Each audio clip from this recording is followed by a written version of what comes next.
Here comes the, y'all don't really want it now. Yeah. Here comes the, here comes the, y'all don't really want it now. Yeah. Concussions are quickly growing into one of the most severe threats to an athlete's life. But in the heat of the football game, the intensity is real. 30 minutes for the rest of our lives! From college, We get the ball, I promise you one thing, we're gonna hit somebody. to the pros. Somebody touch the football! 60 minutes! From today's coaches A team that hits the hardest and the longest. to the coaches of old, the message is the same.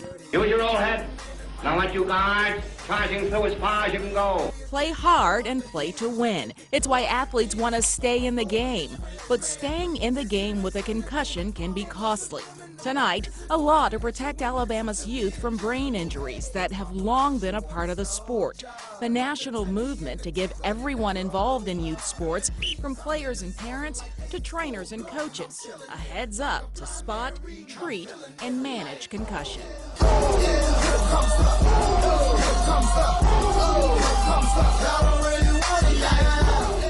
Hello and welcome to this CBS42 special report on concussion awareness. It's at stadiums like this one all across the country where they're sprucing up and getting ready for the game on the gridiron. But it's that game where a high number of young athletes are becoming more and more susceptible to concussion-related injury. It is a type of traumatic brain injury, or TBI, that can be caused by a jolt or blow to the head that can mildly or severely disrupt the way the brain normally works. The CDC attributes more than 300,000 concussions to sports and recreation. It's any contact sport, not just football, where youth are at risk. Let's face it, in Alabama, where football is king, CBS42 is partnering with Children's of Alabama at the start of the football season to raise awareness about concussion and Alabama's new concussion law. The law states any student athlete who exhibits signs, symptoms, or behaviors consistent with a concussion shall be removed from the contest and shall not return to play until a medical release is issued by a medical doctor. Athletic trainer Dr. Drew Ferguson remembers when that wasn't the case. They'd get dinged or stunned or knocked out, and you'd wake them up with a pneumonia capsule and wait a few minutes till they cleared and knew the score, and you'd send them back in. And, we didn't know. We were treating head injuries like knee injuries and ankle sprains. Not anymore. Now concussions are treated with the seriousness of a traumatic injury to your brain, the most complex organ of the body. With the human brain, you not only got physical symptoms, but it's the mental symptoms that people don't look for, and there is a return to think process that you have to go through where your brain has to recover from that brain injury. Making sure that young people with concussions are given time for their brains to recover is what Alabama's concussion law is all about. It covers the youngest children playing contact sports in the state all the way through their high school years. The Alabama High School Athletic Association paved the way with its concussion policy in 2010. Since then, UAB's sports medicine clinic has seen an increase in the number of young athletes evaluated for suspected concussion. Our numbers have gone from 60 in the previous year to over 350 this year. And I know that other centers across the state are seeing similar increases in referred patients. And again, I don't think it's necessarily that there's more concussions that are occurring. It's just more that I think people are much more aware of it and getting the kids in to be seen. Dr. Jim Johnston is the chairman of the Concussion Task Force at Children's of Alabama. He worked closely with UAB Sports Medicine Clinic founder Drew Ferguson and a panel of others to pass concussion laws in the state. The main point of all the legislation and all that we understand about concussion right now is that when a concussion does occur, the most important thing is the patient, that the child does not return to play that same day, that they're taken out of play and they're properly evaluated before they return. We have to think that not only are we dealing with the physical symptoms of the unbalanced athlete and their dizziness and their headache, but we're also dealing with the mental return to think when those pathways have been temporarily disrupted, so that your cognitive thinking, your short-term memory, All of these things are affected, and they take a matter of days to get over, not minutes like we thought back in the 60s. What we know about concussion in young people is alarming. The biggest threat to a child who sustains one concussion is the possibility of having a second one, and something called second impact syndrome, which can be deadly. It happens when a second concussion is sustained before the first one is properly healed. Up through high school is still growing and developing, and the research has shown us that you're more susceptible in a child in taking longer to recover if you're not taking the time to let the brain heal and the symptoms to clear. It's like a... I remember my knee hitting my head and me hitting the ground. She was on the beam and she fell off the beam and her knee hit her head. She blanked out. It's what happened after 16-year-old Mary Margaret Nanos blanked out here at Mountain Brook Gymnastics that is a sign of how far we've come in treating head injuries in young athletes. We had an athletic trainer on staff that's from Children's Hospitals on staff that advised us to go to the emergency room to get evaluated.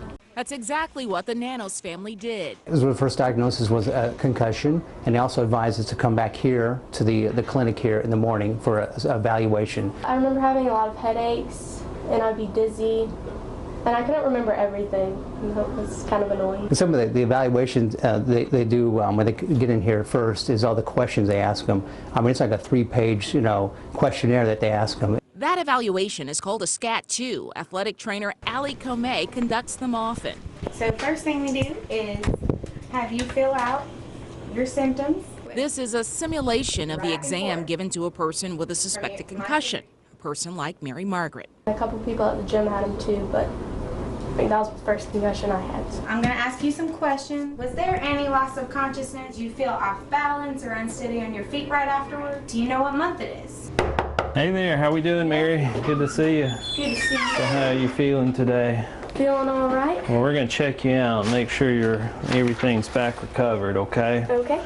After a balance test and reassurance that she's not feeling dizzy or having headaches and is sleeping well with no concentration problems, she's headed back to the gym. That's the good news.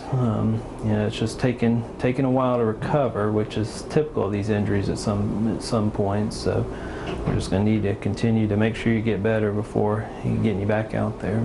Getting back out there, whether it's on the uneven bars or the football field, requires a progression to physical activity and time off from mental activity. That means that they may not be able to go to school and take tests. They don't need to be watching television, playing computer games, sending text messages. We need to let the brain rest along with the body to have that recovery period. Physically, for Mary Margaret, it means easing back into her routine as a gymnast. She's not flipping off the bars just yet, but with a protocol to progress back to full activity, the Optimum gymnast will be competing in no time. When we come back, it's all football all the time, from pee-wees to the pros, how proper training and technique can make all the difference in the concussion threat. Multiple players going head-to-head again and again during a practice. 2 states issue bans on a popular drill, plus the Kevin Turner story, his battle against a debilitating illness and the role he says multiple concussions played in his condition. The CDC's Heads Up Concussion in Youth Sports campaign is a nationwide push to educate parents, coaches, players, and trainers about the concussion threat. You'll find on the back of the board information on how to recognize the signs and symptoms and an action plan for what to do in case concussion happens. You'll see these clipboards on sidelines all across the country. It's a helpful tool to have on the spot. Not all of these teams have a licensed certified athletic trainer there or a physician there with the knowledge to say he's had a concussion, he needs to come out. This is a disparity Alabama's new concussion law doesn't eliminate. It's why UAB Sports Medicine Director Drew Ferguson is volunteering at this Parker High School football practice. That's one of my goals, as well as the goals of the people that serve on the Alabama High School Athletic Association Health Advisory Committee. But that's going to take money for an already cash-strapped education system. Coaches are required to take a concussion course, which is free and certified by the National Federation of High School Associations. For now, there are no requirements that schools hire licensed certified athletic trainers, although you will find these trainers or doctors at many of the large school systems where they have contracts with hospitals or clinics to cover middle or high school sporting events and practices. This is a free online course that's made available through the CDC to train parents and Little League coaches about concussion. It's 30 minutes and gives you a certificate showing that you know how to recognize suspected concussion and that you know what to do. Beyond the online course from the CDC, there is little uniformity in how Little League coaches coach. For concussion awareness and prevention, that's a concern with all of the new data coming in on how younger athletes are affected by repeated impact. Get him out there. Move that hole. An estimated 3.5 million young children play football. And until now, there's been no research on how head impact exposure affects them. Last year, for the first time, we've instrumented youth football teams so we can measure each head impact that they receive. Assistant Research Professor Steve Rosen explains how the Virginia Tech study used accelerometers. If we look inside it, you can see our accelerometer red. Each red circle represents the location of an accelerometer. Pediatric neurosurgeon Dr. Jim Johnston at Children's of Alabama is among those surprised by the findings of the Virginia Tech study. They did see impacts in the 70 and 80 G range, which was quite surprising because I think everyone assumes that younger players just can't generate that sort of power, but it turns out that they do. Researchers acknowledge that their study is a first step toward gaining more insight into head impact exposure in youth football. The first step did make one major conclusion about where the most severe head impacts were happening. What this data kind of suggests is that some of the drills that are being done to improve tackling, like Oklahoma drill or multiple players going head to head again and again during a practice, really are actually above and beyond the level of impact that they actually see during a game. The research prompted Virginia and North Carolina to ban those drills for their youth football programs. That's Little League, but a lot of times youth don't start playing contact sports till middle or high school, and even then they're learning proper technique. Chris Womack hit the field to see just what they're learning. Yeah, Sherry, high school football practice looks a lot different now than it did 5-10 years ago. The first day you won't see anything like the Oklahoma drill. They're focusing mainly on technique because that's the best way to prevent a concussion.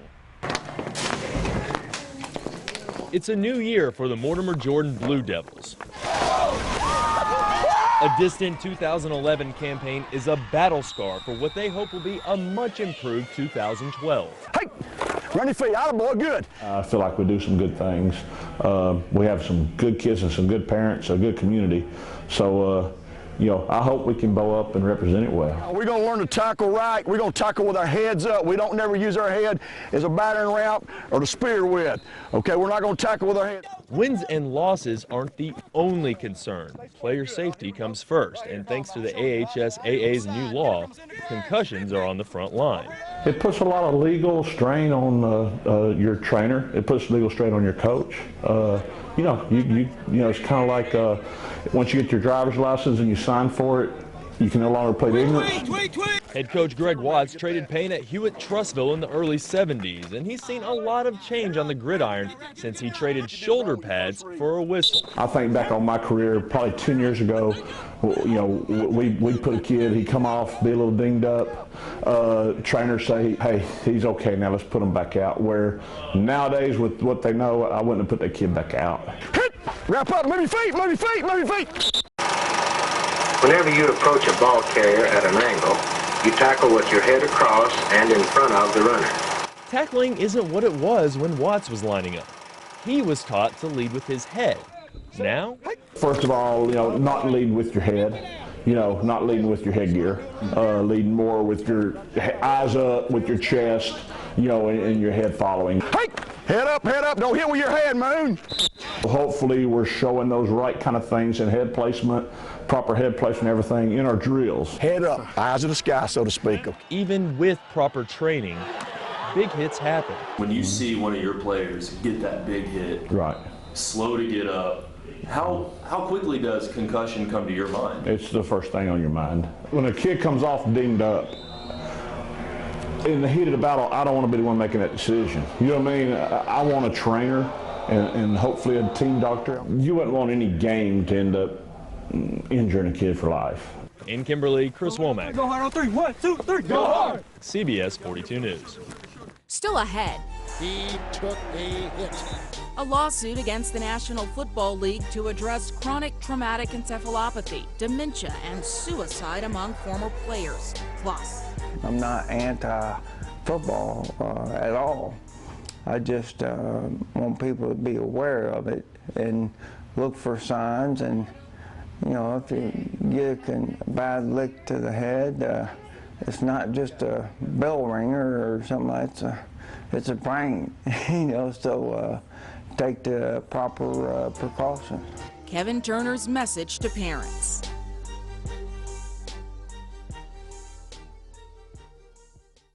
Scientists are still studying the cause and effect between concussion and diseases like CTE, dementia, and suicide.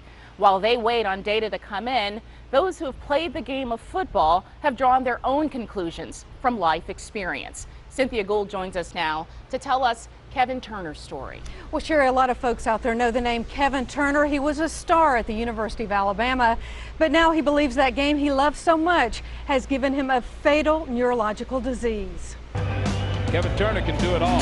Well, I'm going to rock it. From the glory days of college football at Alabama to the NFL. I mean, he's been the Iron Man. He wasn't afraid to run in there and hit people as hard as he could. It wasn't until years later that Kevin Turner learned the price he would pay for all those hits, a price nobody could have imagined.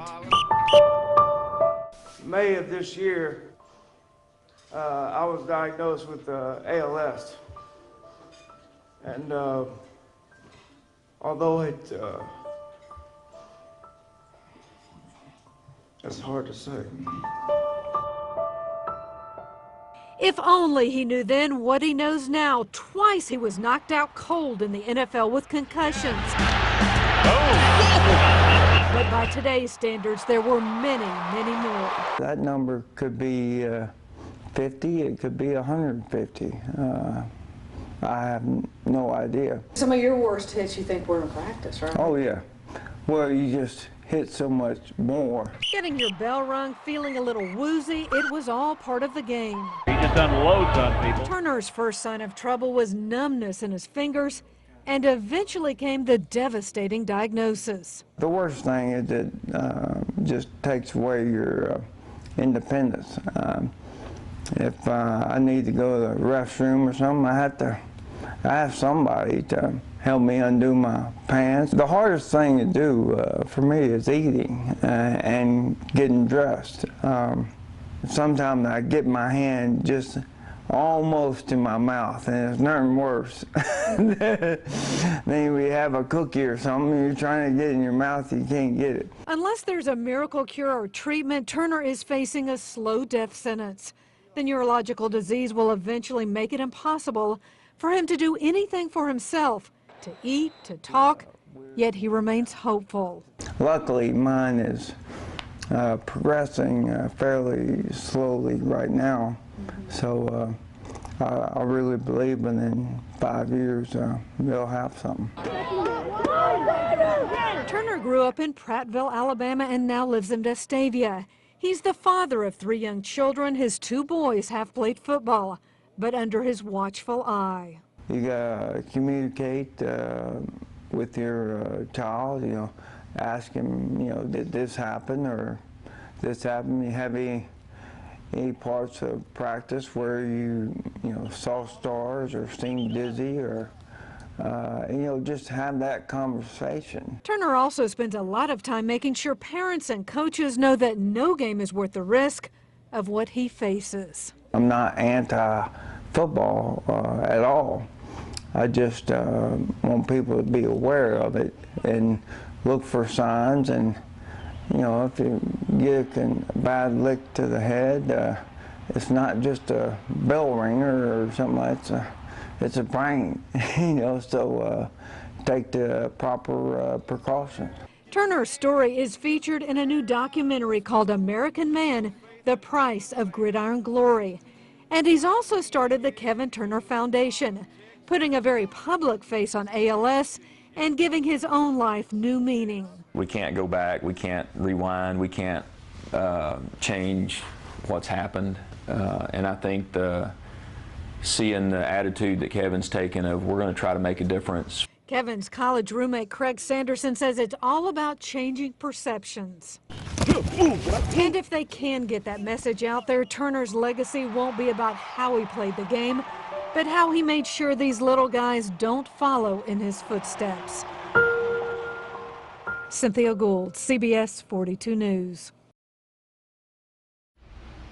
More than 2,000 former NFL players have filed a lawsuit against the league they once played for, blaming them for their concussion-related injury. Cobb in trouble, gets rid of it. Oh, big hit. Their lawsuits come at a time when some of the biggest names of the NFL, future Hall of Famers, are dying. Names like Junior Seau, a former San Diego Charger, died from a self-inflicted gunshot wound to the chest in May of this year. As was the case with former Chicago Bears player Dave Duerson, who committed suicide in 2011. Boston University's Center for the Study of Traumatic Encephalopathy confirmed Duerson suffered from CTE. You can find more information about concussion awareness and our youth at CBS42.com. There's also a special page for the UAB Sports Medicine Clinic at Children's of Alabama, and a link to Alabama's concussion law and the AHSAA rules and policy on concussions. The game of football has changed over the years. Many would say for the better, as there's more of an effort to protect athletes, young and old. That's what concussion awareness is all about. It's what Alabama's concussion law is all about. Protecting young athletes so they can continue to play the game they love. For CBS 42 News, I'm Sherry Jackson. Good night. We receive. The men drop back on the receiver and block long.